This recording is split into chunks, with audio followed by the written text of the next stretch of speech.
Assalamualaikum warahmatullahi wabarakatuh. Halo teman-teman, kembali lagi kepada saya Satrio Fadil Robani dari Prodi Komunikasi Penyiaran Islam.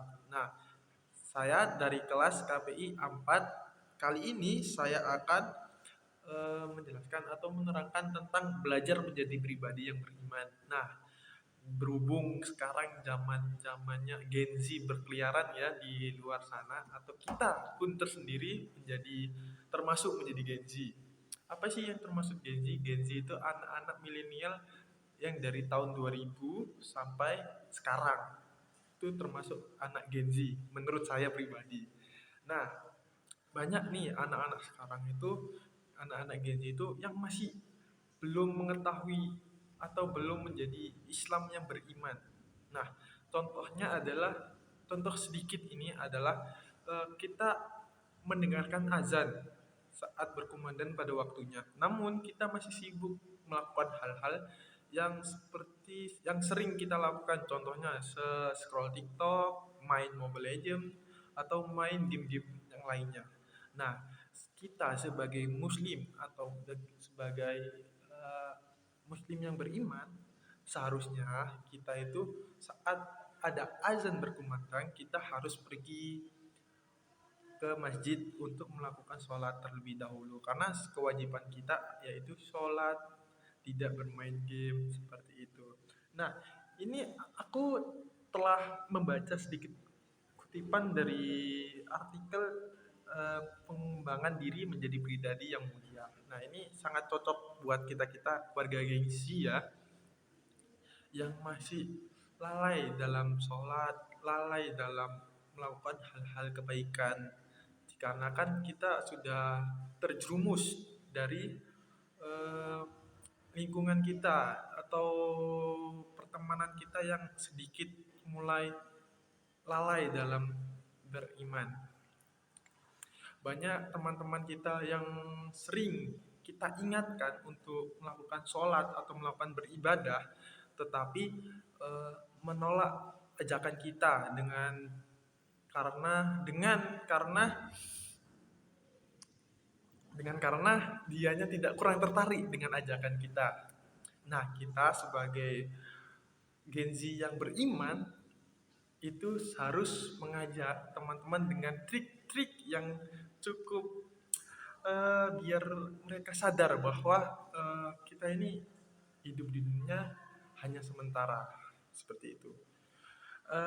Kalian sebagai warga Gen Z ini ya, jangan lupa melakukan aktivitas-aktivitas yang positif, tidak luput dari beribadah. Contohnya setelah beribadah itu zikir, tidak buru-buru habis sholat kita langsung pergi atau melakukan aktivitas lagi seperti hal-hal yang kurang baik itu.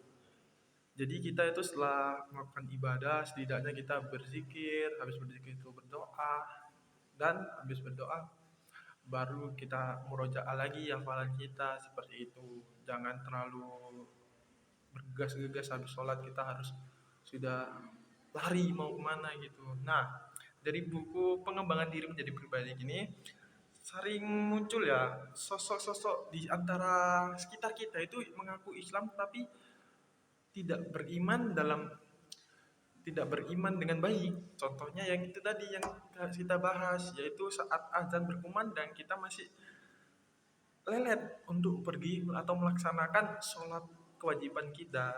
Nah, tuh mulai mulai dari sekarang kita bisa ajak diri kita untuk saat azan berkumandang kita harus pergi dahuluan ke masjid agar bisa mencontohkan kepada teman-teman kita yang masih belum atau masih condong